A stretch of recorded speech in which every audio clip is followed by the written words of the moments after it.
Welcome to the J.R. Hendrick Texan Night, a podcast that deals with the early life of J.R. Hendrick. And now, narrating in part, J.R. and Jimmy.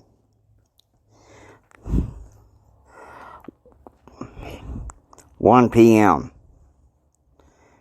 July 24th, 1994. I was summoned to my parents' bedroom when Daddy sat me down.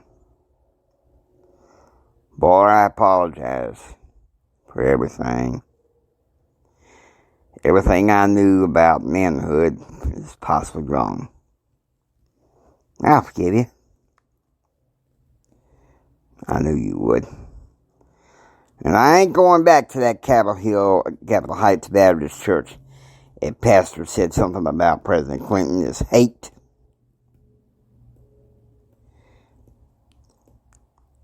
I dropped a penny on the floor, turned to Daddy and said, "Oh, that's nice. I know I done wrong, JR. I want to make it up to you somehow, some way. I'm going on vacation a couple of days. You take care of yourself."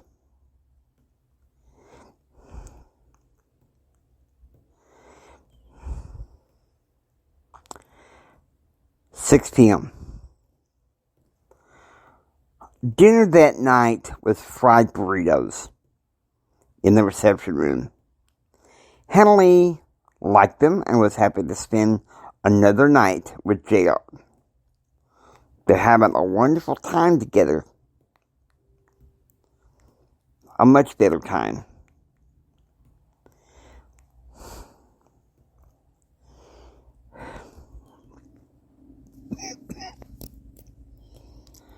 "9 p.m.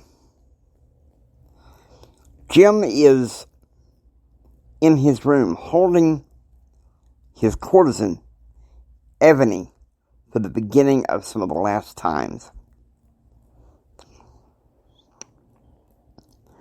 He has told her she could stay until he had to leave early Tuesday morning to fly to Baton Rouge.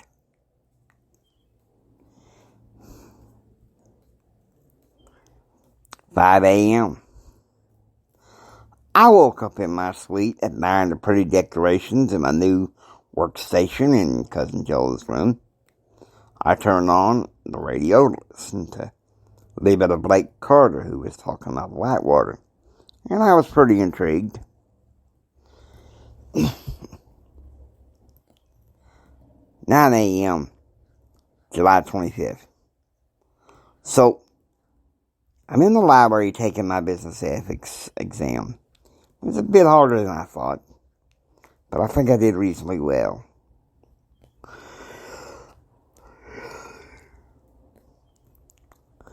"1 p.m. Emily Cummings decides that JR needs a break, so she takes him by limo to Arlington National Cemetery, where he views the graves of John, Robert, and Jacqueline Kennedy. It was a time for him to take a look at history and be grateful. 5 p.m. Dinner that night in the reception room was meatball sandwiches and fried eggplant. I sat there having a lovely dinner with Hanley Gordon, talking about how yesterday at dinner Bill Hume was talking to Charlie Nation about his libertarian platform for Congress.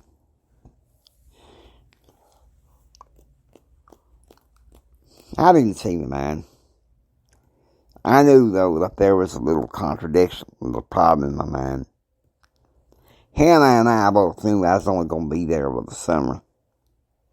But I was beginning to see an inspiration part of her that I just couldn't all let go. 9 p.m. Jim holds Ebony in his room for the first time in a long while. For the last time in a long while. This afternoon, he had brought JR into the room to confess his sins as a womanizer. JR remembered him crying and confessing to his sins almost like he was the family pastor. Hope you enjoy listening to the J.R. Hendrick Texan Night. If you like what you hear, please subscribe and become a part of the adventure. The James Hendrick Empowerment Network saying until next time, get ready for the rest of the story. It's going to be a little bit more interesting from here as father and son learn to connect in a new way.